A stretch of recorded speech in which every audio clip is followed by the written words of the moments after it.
Hello and welcome to Who Are You? A Babylon 5 watchcast hosted by two former strangers, now friends, who normally would be rewatching one of the favorite shows from their childhood, Babylon 5, but we're taking a movie break. I'm Xhafer, And I'm Laura.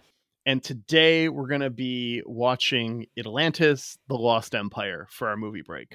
It was a nice, light, fluffy, delightful movie break. It was nice to take a movie break. I had never seen this before. Yeah? I was shocked to find it was critically panned. It's sitting at like a 54% on Metacritic right now. Oh, okay. I guess, okay. I can see it. Critically panned, but But still, hey, it did win in 2002 the DVD Exclusive Awards. It was a nominee for Best Original Retrospective Documentary. And it did win the 2002 Golden Reel Award for Best Sound Editing for an animated feature film. So, okay. Yeah. good on you, Atlantis. Mm-hmm. It's not a bad movie. No, it was not bad. It was for sure not bad. I've definitely watched way worse movies for this podcast. You're the most hideous fucking chud I've ever met. Check your basement and your bathroom. Indeed. Yeah, no, this is a movie that is a particular point in time, I think, for animation, right? Mm-hmm. We were coming out of that 90s era of Disney animation and trying to figure out what came next. And we have that, some CGI, some traditional animation in this movie. It really reminded me of another one that I think is also critically panned, Titan AE. Do you remember that movie? I do remember Titan AE. Yeah. Also, Iron Giant, I feel like, was around the same time. Yeah, okay. Yeah. And it's that same style. Mm-hmm. So Mike Mignola, who's the guy who created Hellboy, was like in charge of the visual direction of the movie, which is why it's very comic booky. And a lot of the monsters in particular and vehicles definitely have his kind of art style to them. Yeah, yeah. But we're watching this like we do for our normal movie breaks if you haven't listened to one of these yet, because there is some crossover with Babylon 5. This time, particularly in the acting. So Helga, who is the number 2 to the captain that we'll meet, is played by Claudia Christian. Do you think she was typecast at all in this role? I was like, there were moments where I'm like, they just took a line that she already recorded for Babylon 5. Yeah, it starts out and she's got that kind of femme fatale, like vaguely European accent doing her sexy thing. Sounds a little different. And then there are moments later where it's like, that is Susan Ivanova. That is not Helga. Yeah. Phil Morris is Dr. Sweet. And we just saw him. He was Bill Traynor in season 3's Severed Dreams, which was episode 10. So just 2 episodes ago, we were talking about him. A very familiar voice too. Yeah. There's a little bit of Star Trek crossover here too, besides Phil Morris. There's a couple bit parts here and there, but the big one is Leonard Nimoy is our Atlantean king. So we've got that to look forward to. And then speaking of Star Trek, the guy who made Klingon is the guy who made the Atlantean language for this movie. Oh, how fun. So I read a little bit about the creation process of those 2 languages. Klingon was definitely aimed at something completely foreign, very alien sounding, versus Atlantean. And they call it a root language in the film, where like all language comes from Atlantean. It's actually mostly Proto-Indo-European with some Hebrew, some Latin, some Greek, and some Sumerian. So I'm using air quotes when we talk about root language and all known languages, because it's definitely just Europe. Right. And even more specifically, Western Europe.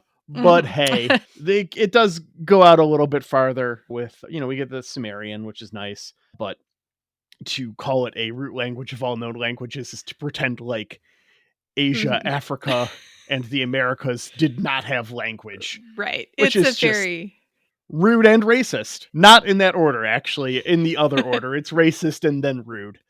Yeah, it's very fantastical to pretend that there's this idea that there could be a root language of all languages. But yeah, not so much. We get a little bit of that in Battlestar Galactica as well. Ooh, actually. Can't but wait I'm to not get going to to say that. anything more about that, and you're going to completely forget about it. And then in like 8 years, I'm going to bring it up on an episode of podcast. You'll be like, It'll be great. damn. Or however long it takes us to get there. Call back to our previous podcast. It'll be fun. Yeah. So this movie opens very dramatically. We've got big waves. We've got these mechanical flying sharks. We've got subtitles. We've got alien abductions.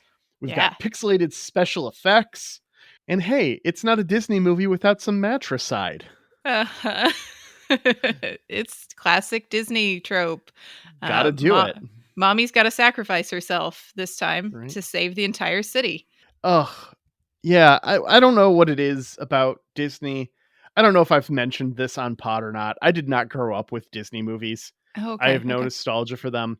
I saw a couple in like grade school as like teacher's sick, sub doesn't know what to do, we're watching Beauty and the Beast kind of a thing. Yeah. But at home, Disney movies were liberal propaganda and not allowed in the house. No, seriously? Oh, yes. Seriously. Oh, that got even sadder. I mean, I was a little sad when, you said you didn't have much Disney. Not that I wasn't really like a Disney kid, but I had the standard ones that you have in the 90s, right? Yeah. It didn't. I'm sorry. It picked up later. Like my super early childhood, I went to Disney World in like 1991, maybe 1992. Okay. Interesting. But sometime after that, it became a problem. So okay, yeah, all right. Anyways, yeah, I don't have a lot of nostalgia for any of these things. I had a friend in college who, like, when they found out, she was just like, I'm making a point of making sure you see like almost every Disney film. So I've seen most of them now, but at least as far as the classic animated ones are concerned, I didn't keep up for the last 15 years or whatever it's been. Yeah. Anyways, we move forward in time a great number of years, we find out later, to the year 1914, which is the year World War I started, about halfway through the year. Oh, yeah, indeed. And Marty McFly wants the government suits to give him some money to find Atlantis, is the scene that we're kind of presented. Yeah. Michael J. Fox is Milo. And he's presenting, And then we find out, like you said, we think. We find out that he's doing his presentation in the boiler. So while he's going through this spiel, a note comes down one of those bank vacuum tubes and tells him that his meeting had been moved up an hour, which put it 45 minutes ago. And then he immediately gets another one saying that he was so late that they rejected his proposal and gave him a little bit of shade for his unprofessionality. That's not a word. For being unprofessional. Yeah. Which, I think we've all wanted to do this to somebody at some meeting we've had, yes? This is nightmare fuel for me. Yeah, for real. Move the meeting up an hour and then get a message saying you're late. Oh, man. I struggle when I'm working with a software provider or somebody that's in another time zone. And if they don't confirm what time zone they're in and what time zone I'm in, it makes me so nervous. So he's like, what the hell? Runs out of the boiler room, runs up to where he's supposed to meet people. This board of directors is all laughing. And then Benny Hill plays and they all run around, find doors to hide behind, except for one who he chases down, jumps in front of the car, threatens to resign, the whole deal. Yeah. Did you catch the voice on this guy, this board member? I know I looked it up, but I don't remember offhand. It's David Ogden Stiers, who feels like he should have been in Babylon 5, but apparently never was. I went through every member of the voice cast and checked for Babylon 5. So there were a couple people I was surprised that weren't, to be perfectly honest. And I believe this is one of them. Because we got a nice cameo with him, at least one, maybe two in Star Trek. He was definitely in Next Generation. And, of course, big MASH actor, great actor. I really wanted him to have been a guest on Babylon 5. It is a damn shame he never was. But the next character we meet is our commander.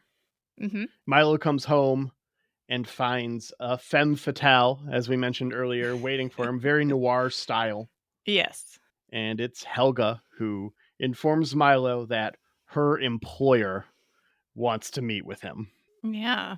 I wonder who this could be. Yeah, we meet Mr. Whitmore, who is a friend of Milo's grandfather, who we've had a little bit of lip service played to so far. He was an explorer type. Mm-hmm. He kind of gave him the dream of Atlantis, it seems like. Mm-hmm. And he has a package for Milo from his grandfather from before he passed, and it's the journal Milo is looking for. Dun, dun, dun. I have a note here to think of a Marty Crane joke later. I did not, so I hope that was funny. Yeah, Marty Crane this is a great actor for this particular character, I think. Mm-hmm. This guy, Mr. Whitmore, we'll get to it, but he's so rich. Yeah. He's like equivalency significantly wealthier than Jeff Bezos when you adjust for inflation. Like, oh man, I did some math, and okay, we'll get to it. Do tell but us. we'll get when we get there. I get upset at some things in this movie. There's a few things that you can get upset if you really choose. Yeah, but Milo's not upset because, hey, it's only been 10 minutes into this movie and he's got the MacGuffin already. Good for him. Milo's fervor sells Mr. Whitmore, who has already built everything and is financing the expedition to Atlantis. Yeah, he's all in. He just needed somebody who could read the book, basically. Yep. He's picked everything. He's done. It's all done. Regardless of legality, it's done. Like you do when you're a billionaire. Yeah.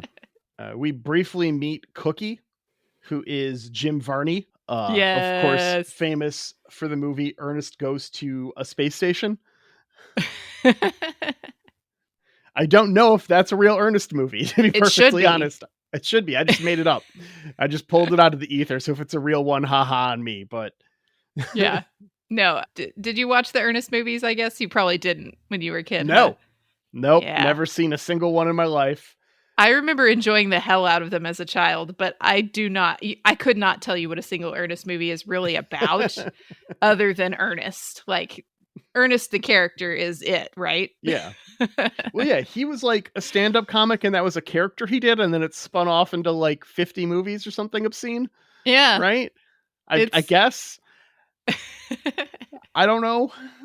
He has great facial expressions. I think that's part of what made Ernest so popular as a character.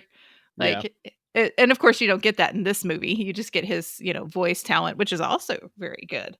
But Ernest's facial expressions are very delightful. So everything's moving along and they get in this submarine. Laura, this submarine. Yeah. Mm-hmm. Do you know how big this submarine is?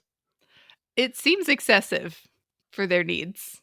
Excessive for their needs is a bit of an understatement. So I did the math. So it's like, okay, Milo about this tall. And then I paused and I put my fingers up to the screen. And I'm like, okay, if Milo's this tall, then the top of this sphere is this tall, right? And just kind of work my way with the glass. And I figured this thing is about 55 feet tall. Okay. For a submarine. So when I take some more of my fingers up to the screen math with that 55 feet and a different frame and work it out, this submarine is 495 feet long. A football field with both end zones is 360 feet. Yeah, that was my question, was how does that translate to football fields? This thing is longer than the TOS Enterprise is wide. Oh.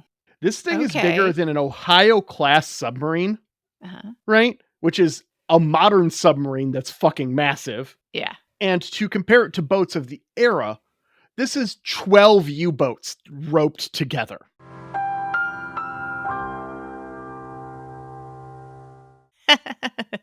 Well, wait, this is an off-topic question, but how does Ohio get to be a submarine class? That is a landlocked state, my friend.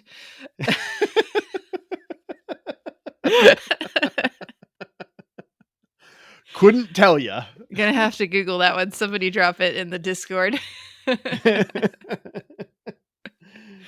Yeah, it's the biggest submarine that the United States has, and it's the second largest submarine ever. There's Good for you, the Russians Ohio. have a slightly bigger one. Yeah, of course they do. It's probably a little more out of date, though. Milo meets some of the crew here, and they demonstrate how wacky and crazy everyone is. Yep. Oh boy. We see an old lady smoking in a submarine. Yeah. What a delight. Yikes. When I heard her voice, another classic movie from around this time that did a lot better, I think, is The Emperor's New Groove. Mm-hmm. There's a waitress character in The Emperor's New Groove when there's a bunch of shenanigans taking place she's an also old lady, probably smoking. Really wanted this to be the same voice actress. Looked it up. They are not the same people. It was a damn shame. Yeah. But yeah. We get a bit about the Leviathan here, and I'm sure that's going to be important in about 30 seconds. They pace is immediately very fast. find the shipwreck field with ships of every era distinctly called out, which I appreciated because there was a ton of random ass ships there. And it was a lot of fun, and I could have sit and froze frame and pointed out different ships. I dig shipwrecks. I've been to shipwreck museums. Actually, I'm going to rotate here for you. This does nothing for everyone who's watching. Yeah, but of course. In my office, I actually have a map of shipwrecks.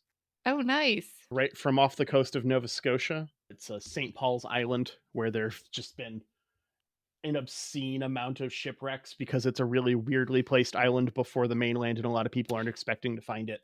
Yeah. And so there's like 20 lighthouses on this fucker, and still just there's literally over 60 shipwrecks on this map, and it's not even like a third of them. There's just it happens all the time there. Yeah. So I could go on a bit about that, but I want to talk about two things here. First, how useless our captain is. Oh my gosh. They are under attack, and the captain's orders are, tell the chef to get some butter. I want to serve this thing for dinner, instead of anything useful. Yeah. Mm-hmm. And then the second is how big this fucking sea creature is. Well, it's a robot, we find out. Spoilers, yeah. Spoilers. So using my fingers up against the screen method. Very scientific, yes. I came to the conclusion that this thing is 1,485 feet long. Okay. And it's longer than it is wide, but it's very wide as well, especially up at its shoulders. It's several hundred feet wide. It's probably over a football field wide. But this length here, this is as long as 16 and a half blue whales, which are the largest creature known, right? Right. A blue whale is the size of 40 elephants. This is 16 and a half of those. Yeah. If this were a skyscraper, if you were to plant it nose down, get it to stand straight up, it would be the 20th tallest building in the world. It is 200 feet taller than the Empire State Building.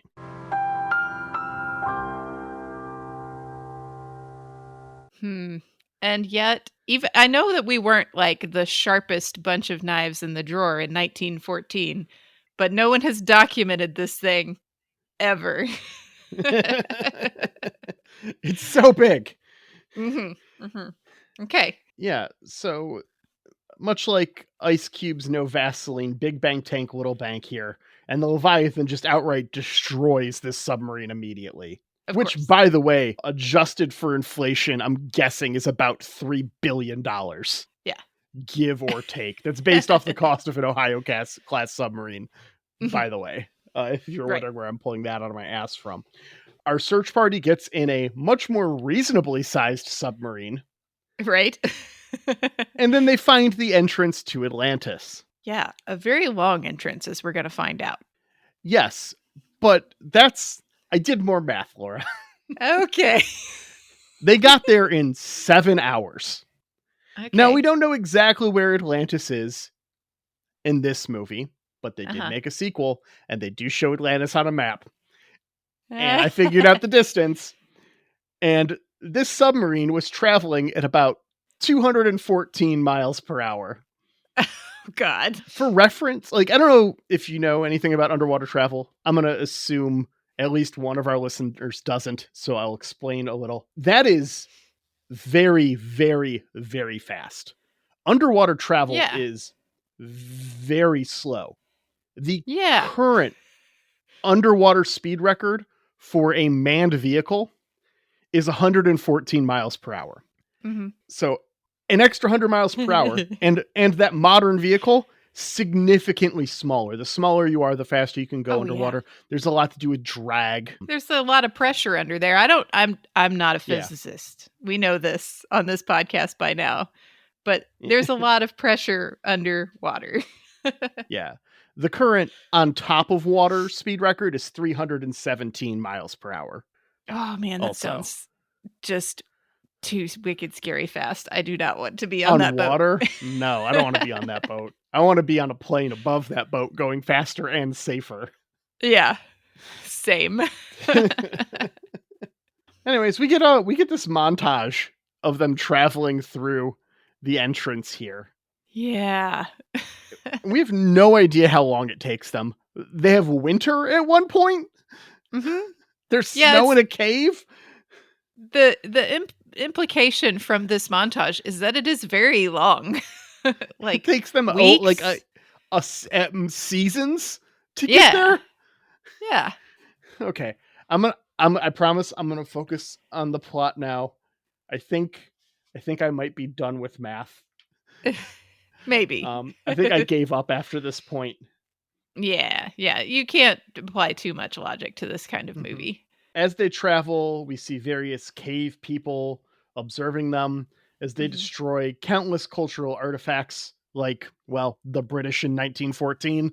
It's at least very, very accurate to that part of the time period, right? Yeah. Hey, we get some backstories, TM, before the literal fireflies burn the camp down. Yeah, we get to learn a little bit about everybody except creepy mole guy, whose story is apparently too bad. We can't put that out on a Disney movie. He is the top listed actor on IMDb. Is he? The guy who plays the mole. He has hundreds upon hundreds of credits. I can't even remember his name at this moment. Me either. I know it wasn't Babylon 5. He's gotten a lot of work. I checked. Yeah. I also checked for She-Ra because that's an animated project that JMS was active on. Of course. Sure. So I figured that might be a nice little time. Nope. Didn't see that either. But okay. Yeah. The bridge gets destroyed. The last bridge they have to cross here. Well, the second to last bridge they have to cross here. Right. As we find out, they lose about a third, half maybe the vehicles. And then the cave natives heal Milo as our party finds Atlantis. We find that these cave people were, of course, Atlanteans, who Milo tries to converse with, and it starts off slow, but he kind of gets the hang of saying the words out loud after a minute. It's one of those things when you've just read it and you don't know how to say it. Yeah. I learned by We've all done that. Sorry that I'm pronouncing those words wrong. Yeah, we've all done that with English words where we always just read it and it was one way in our heads and then it came out and that's not how it is. Not how it sounds at all. Yeah. It's too bad. After this, we get a little bit with the king and the princess. We find out they're like almost effectively immortal. Yeah. This is not explained at all. I guess it's something to do with the crystal. Yeah. The crystal keeps them alive. We find out they're like 8,500 some years old, which means that Plato's account of them, given the time frame, was in 650 BC, so 2000. So yeah, it's like 6,000 years old when Plato accounts for them. Oh, which good grief! Yeah, that sounds miserable. It's a lot of time. And it's a lot of time to spend with the same 1,000 people in a cave. Oh my god. I'm picturing it now. Can you picture it? No. No. Nope. No, I can't. No, thank you. I would rather have a little finite time. Thanks. Yeah. Anyways, the king allows them to spend one night there. And then Milo is tasked with talking to Kita. And he finds out her age and is just confounded. Guess what? You are a G-MILF. That is a grandmother that I would like to. Gross. We find out the Atlanteans have lost the ability to read their own language. Interesting for people that have been effectively immortal for 8,000 years ish. We I stopped have reading. to wonder here. Uh-huh. I think that this is actually there's a little bit more going on here than we are told with this. Sure, okay. We only know that the king and the princess are very old. We don't know if this longevity extends to everyone who is there. Yeah. And the king, knowing the disaster that their technology and his decisions caused, might have made an active choice to remove language from the public school curriculum. Yeah. Oh no. That's the only thing that makes sense to me, is that no one is still around from the old time where they would have someone who remembered to read, except for these two people. Kita, theoretically too young to have learned, never taught by the king. Yeah. Especially if your people are immortal, you might not prioritize reading in the first 6 to 8 years of life. I don't know how old she is when we first see her. Yeah, she looks sure. about that young.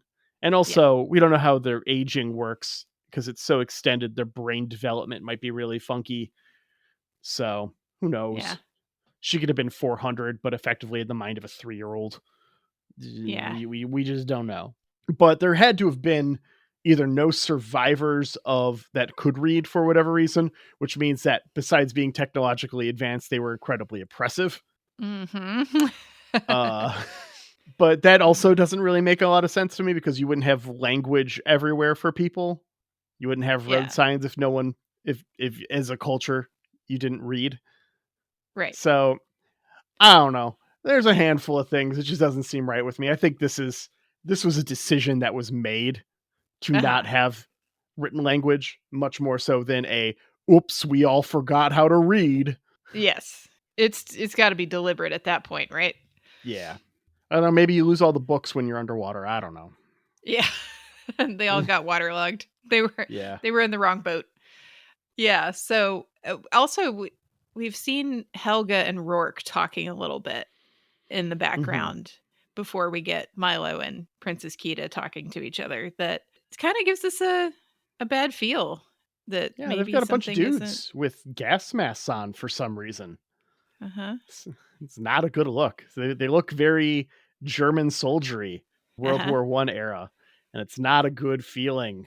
It shouldn't be very convenient. So Milo mansplains a shark motorcycle thing. Yeah. And also tries to whiten up her name. Typical. Like, you've been studying this language your whole life, and she throws 5 syllables at you, and you're like, that's too many? Fuck you, dude. Yeah. Weird as hell. Kita takes Milo for a swim so he can translate what turns out to be a written history of the city, while the party shows their true colors. All any of them care about is money, and they're going to take the heart of Atlantis. Yep. And at this point, I'm kind of wondering, and maybe it's clearer to you, was this Mr. Whitmore's plan, or is this just their plan? Well, knowing that Mr. Whitmore is so obscenely rich that he makes Bill Gates look like a pauper, yeah, I think it's totally his plan. Yeah. Because you do not get to be that wealthy without exploitation at a very basic day-to-day level, minute by minute. So I think the other plot point that speaks to that is that Milo was totally blindsided by Mr. Whitmore and never had heard of him. Never had heard of them. They're supposed to be, they were the bestest of friends, and he sees pictures of his grandfather with Mr. Whitmore. He's got evidence, he's got the proof, but Milo hadn't heard of him. So perhaps there was a falling out for some reason. I would definitely think there is, and I think we hear that reason. Because even the captain says, I wish you weren't such an idealist like your grandfather. Yeah. So did the captain say if he was on the first expedition that Thaddeus went on? I believe so. I can't They all remember. knew him.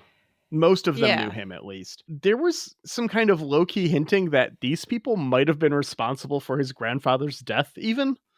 Yeah. They don't come out and say it, but it's kind of hinted at here and there when they talk about, like, the last mission with him and stuff. It's kind of shady. So I would not be shocked to find out that was the case, or if that's a deleted scene I didn't watch or something. Yeah.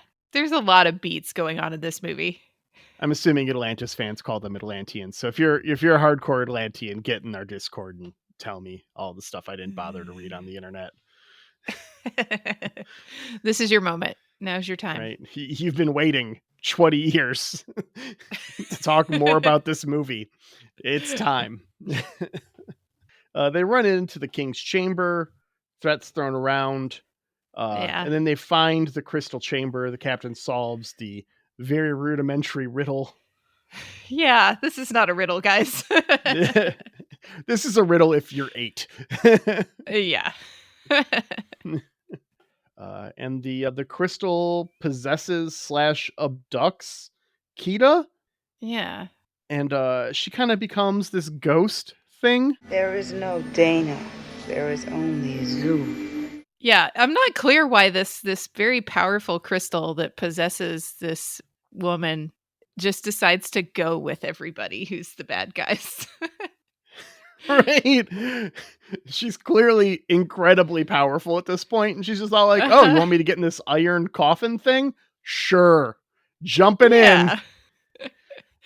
Yeah, why do we want to go with these people?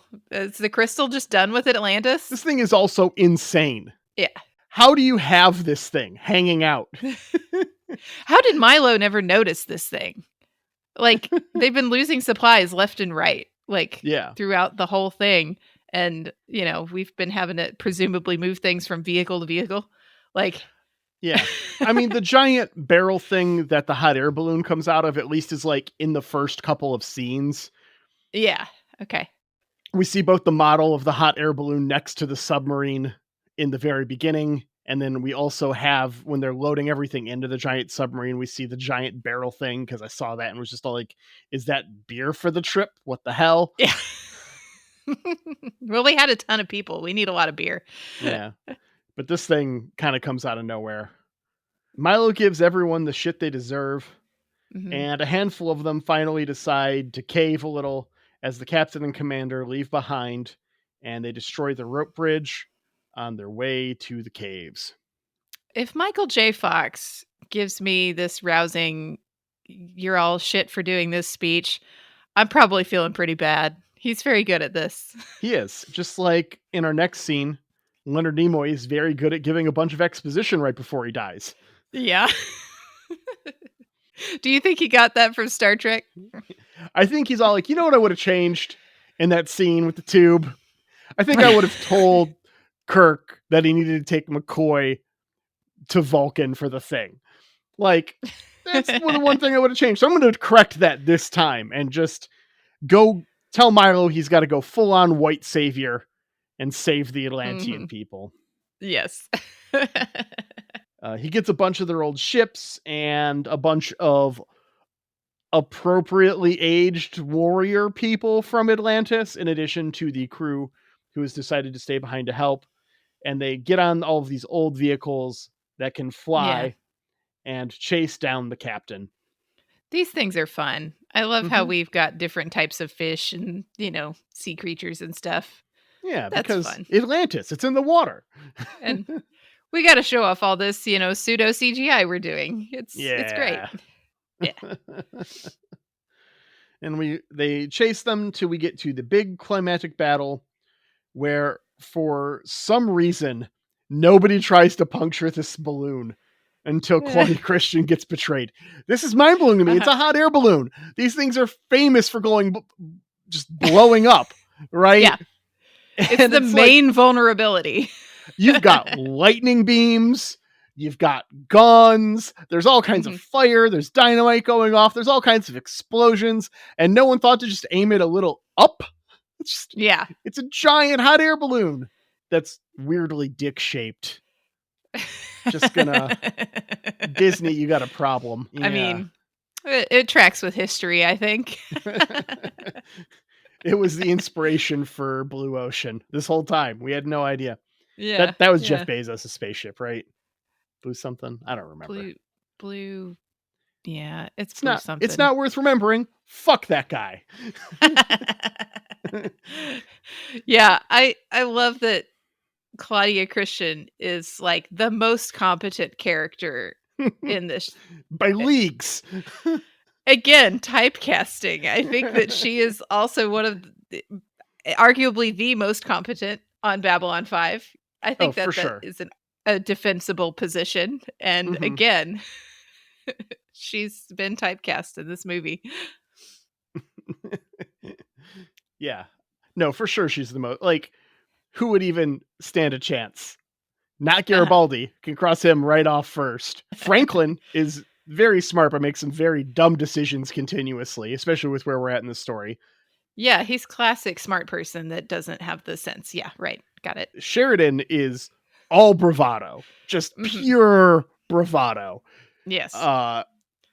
And Sinclair was competent. Uh-huh. Delenn makes a bunch of mistakes though. Yeah. Jakar, not really. Londo for sure. No. No. Definitely not Veer. Maybe you could argue for maybe the assistants and that they stay out of the way of a lot of things. Yeah. Maybe Lanier is more competent, but his scope of duties is very different, so it's hard to say. Yeah. Can't compare that apple to that orange for sure. Yeah. Anyways, we got a little bit of lip service when they were in the volcano the first time about how they had nothing to worry about as far as it erupting unless there was a very large explosion, which we have to suddenly remember when the giant hydrogen balloon explodes. Known for causing large explosions, indeed. Famous for, even. Oh, the humanity. Okay, the volcano starts to erupt. Yep. And our heroes return to the city with the princess just in time for her to summon the Iron Giant to save the day.